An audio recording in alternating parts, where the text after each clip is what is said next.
Harry's Wife. Part 69.3. Hypocrisy. Cali move. Hello, I'm H.G. Tudor, and you join me for further analysis of the situation that relates to Harry's wife. I'm going to go through several news articles that provide us with observations, commentary, additional news on what has been happening vis-à-vis Harry's wife, and provide you with the analysis of what's actually occurring to enable you to understand the situation and to extend your knowledge of narcissism. I've created hundreds of videos about narcissism, and whilst many of you do have an interest in Harry's wife, her behaviours, and understanding it, and also expressing your disapproval in the main of how she does behave, I'd also encourage you to access my other videos because they cover so many facets of the narcissistic dynamic, and you'll find them both interesting, entertaining, and above all, enlightening. First of all, we go to Fox News channel with an article by Melissa Roberto that states, Harry's wife, Prince Harry's new careers, lifestyle since California move are hypocritical. Source. Somewhat garbled headline there. Let's find out what they're talking about. Harry's wife and Prince Harry have had quite a lot to say, naturally, assertion of control, and do in their first year as California residents after notoriously stepping down as senior members of the British royal family. A representative for the Duke and Duchess of Sussex confirmed last summer that the couple purchased a home in Santa Barbara in July 2020. They have settled into the quiet privacy of their community since their arrival and hope that this will be respected for their neighbours as well as them as a family, a spokesperson said. Well, certainly their behaviour since they've arrived has not been quiet because they keep popping up absolutely everywhere. Hypocrisy, the need to assert control, draw fuel, receipt of residual benefits. The article continues. The duo has forged ahead on their plan to work independently as seen through their recent Netflix projects. Which ones are those then? Not seen anything appear yet. Through Archwell Productions and separate buck deals. Their newly established lifestyle in the United States with two little ones is a stark contrast to the dark picture the couple described about their time in the palace during their 2-hour sit-down interview with Oprah Winfrey in March. Harry's wife, who was an actress, she still is, before she became the Duchess of Sussex, is originally from Los Angeles. The 39-year-old's home state has provided the couple's 2 children, Archie, 2, and Lilibet Lily Diana, almost 2 months. Opportunities Harry, 36, insisted weren't afforded to him as a young member of the royal family. But a source close to the family claimed that the couple's newfound freedom on the West Coast appears to have been part of a bigger plan the couple organised all along. Harry's wife should have known what it was like marrying into the royal family. Absolutely. She knew all about them, although of course she denied that, revision of history, and she will have been briefed and informed about what life was like. Indeed, she spoke about how her friends had warned her about joining the royal family, which demonstrates the contrarian position between being advised that it would be difficult for her and then complaining about it afterwards as if to say, I never knew. The source quotes, I don't know if this was all part of the bigger plan of things they talked about between them, but for Harry's wife to cause all the big waves in the royal family just to go back to a Hollywood career, which one's this? I've not seen her in any films recently, and break hundreds of years of traditions is unprecedented, said the family insider. The source said the couple's movements in the last year are questionable. Indeed they are. To want privacy and to demand this and say how deep of a depression Harry's wife fell in because of all of this and how she wanted to end her life, it sure doesn't seem like it now, the source claimed. Of course, the observation that would be made is that she feels a lot better because she's away from the royal family. The fact remains that what she was experiencing if correct, ought to have led to her seeking help. It was easy enough to do so. She didn't do so, and nor has she, so far as we are aware, sought help since. This tends to suggest that what was said in the moment, driven by her narcissism by way of a pity play. It was the revision of history and truth, and was designed by her narcissism, although she believed it at the time, because remember her unaware status. It was done to assert control over Oprah, who was there wielding all the forensic ability of a limp stick of celery, and over, of course, the audience. Representatives for Harry's wife and Harry did not immediately return Fox News' request for comment. Earlier this month, the Duke of Sussex confirmed he would be publishing a memoir with Penguin Random House in late 2022. Some have assumed the memoir will be a new opportunity for Harry to continue his public bashing of his family and the royal institution. However, the Duke insisted the upcoming memoir will be written from a perspective not as the prince I was born, but as the man I would become. And we know whose words he's parroting there. Harry's wife's family source further claims Harry was in on Harry's wife's so-called plan to return to America. I don't feel for Harry. I think he's part of it too. They have to know what they're doing, the insider said. This is where the insider has got it wrong. Harry might be aware of there was an intention to move, but it was instigated by Harry's wife. When the repeated detractors began to increase in number, this repeatedly threatened her control. Her attempts to repeatedly get her own way within the royal family, which were met with refusal, met with accusations of bullying, met with resignations, met with William's responses, again all threatened control. And as you know from my work, where the narcissist has control threatened, the responses are one of three. The narcissism directs the narcissist to either assert control directly, known as the Hoover. So this means, for instance, perhaps laying on the charm or insulting somebody, physically assaulting them, giving them a word salad, a circular conversation, and many other direct manipulations. Alternatively, an indirect assertion of control through smearing or triangulation, or third, withdrawal. Active withdrawal, which is where the narcissist physically removes themselves from you, or puts the phone down on you, for instance, or doesn't reply to a message. Or passive withdrawal, where the narcissist isn't interacting with you and stays in that position of withdrawal. Here, Harry's wife essentially ran away. Her narcissism directed her to withdraw to Canada and then to the United States. It wasn't part of some master plan. Of course, there would have to be a degree of planning to move somewhere, to find somewhere to live, and those things associated with making a move across the Atlantic. But there wasn't some master plan where she decided, what I'm going to do is I'm going to go and find a prince, then I'm going to marry into the family. After a while, I'll decide that I'll leave, take him with me, go to Canada, and then go to the United States. She would never plan that far ahead. Her narcissism doesn't work that way. Instead, she operated on a day-to-day basis, looking to assert control by trying to get this aged institution to accommodate her time and time again. When this didn't happen, she of course responded with the various manipulations that have been described elsewhere. But even those direct manipulations, the tantrums,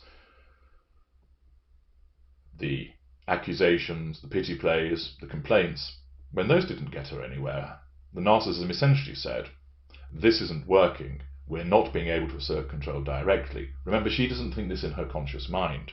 This is what the narcissism is doing. And then it caused her to beat a retreat.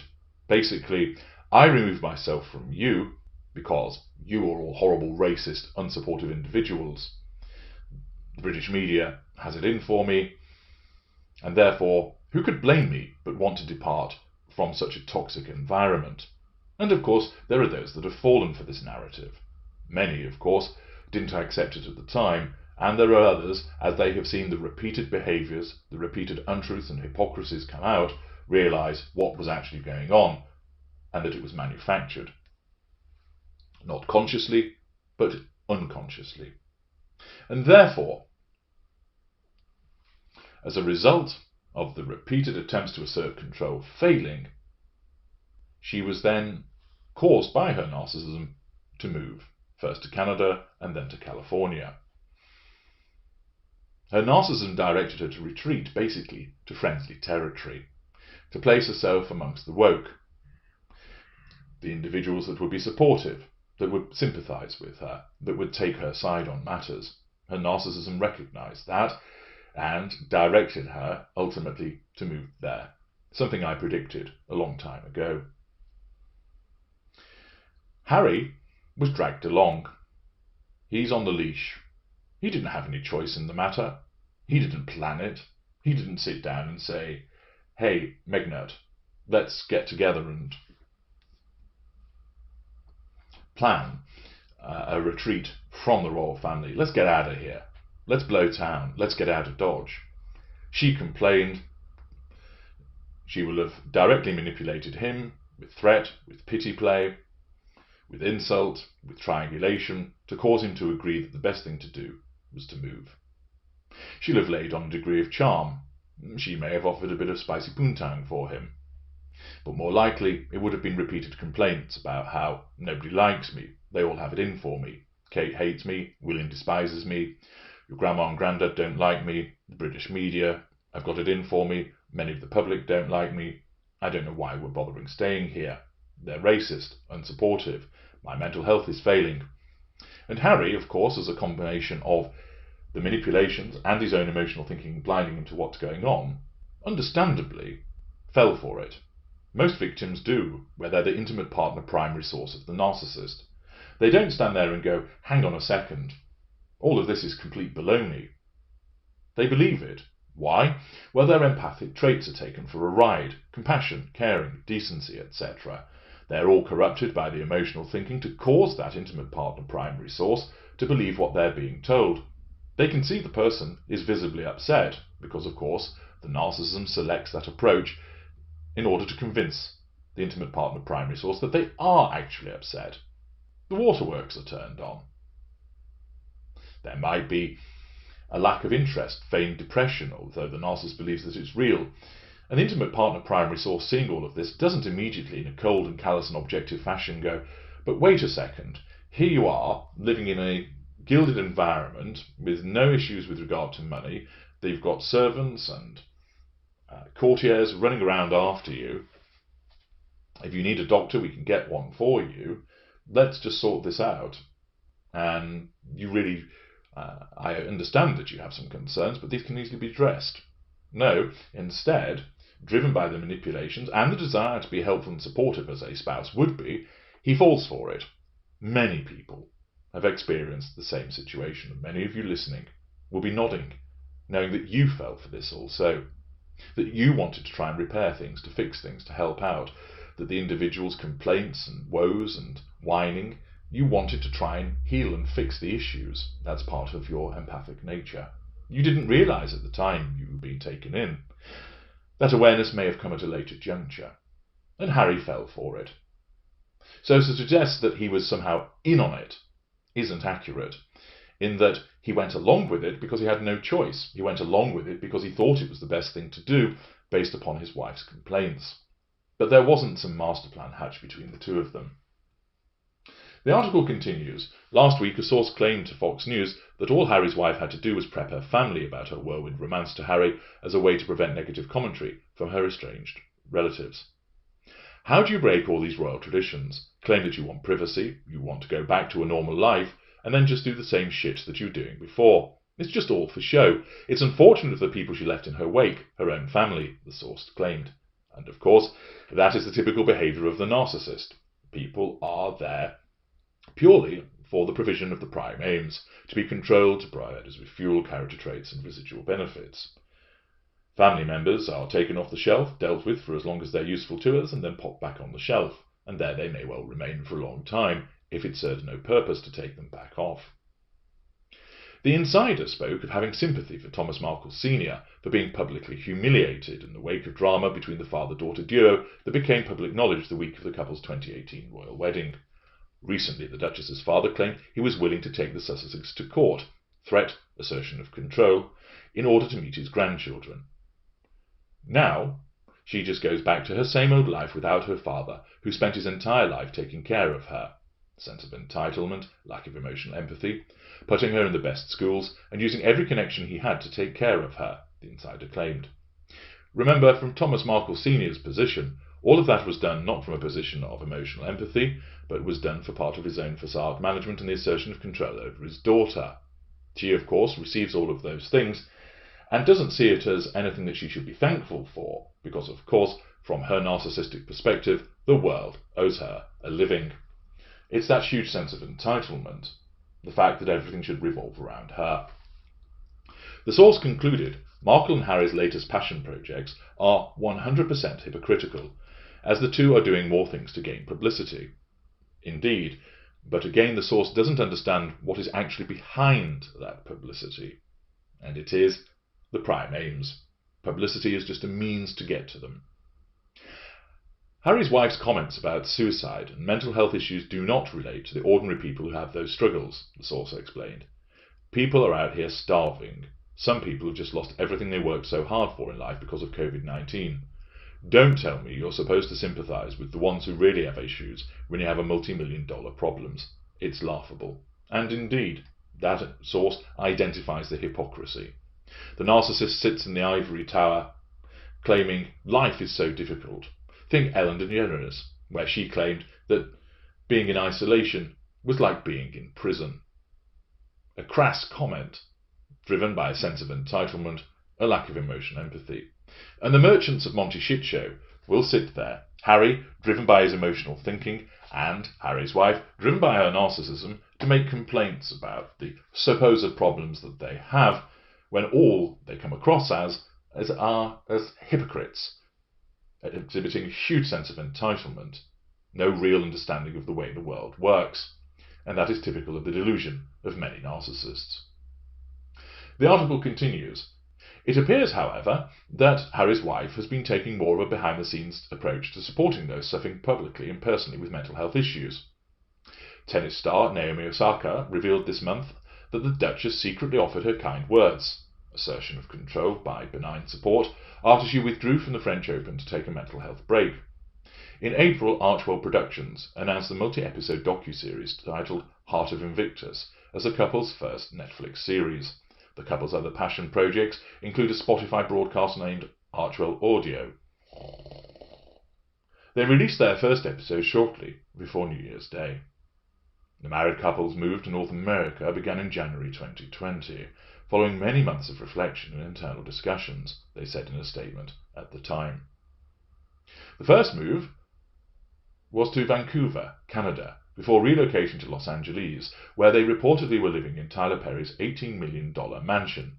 In March, Harry spoke to Winfrey, 67,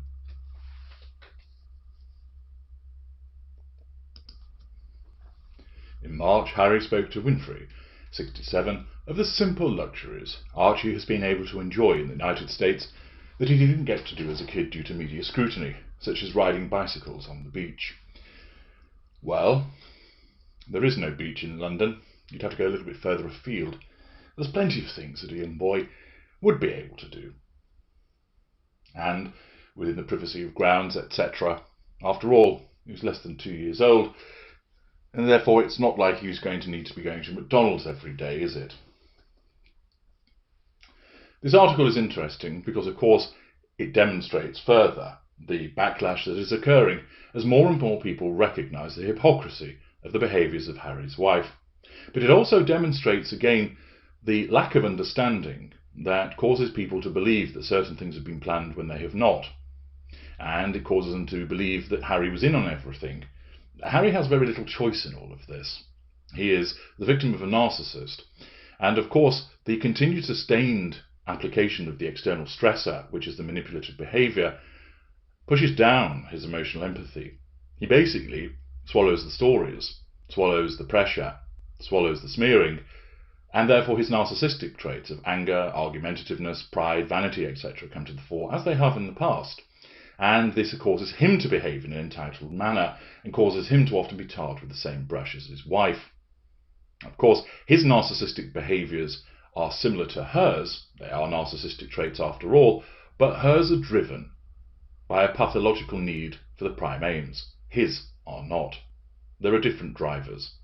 Hers are entrenched, permanent, cannot be altered. His have become exposed because his emotional empathy has been reduced as a consequence of the repeated behaviours that he's subject to and the propaganda that is pushed in his direction. I'm H.G. Tudor. Thank you for listening.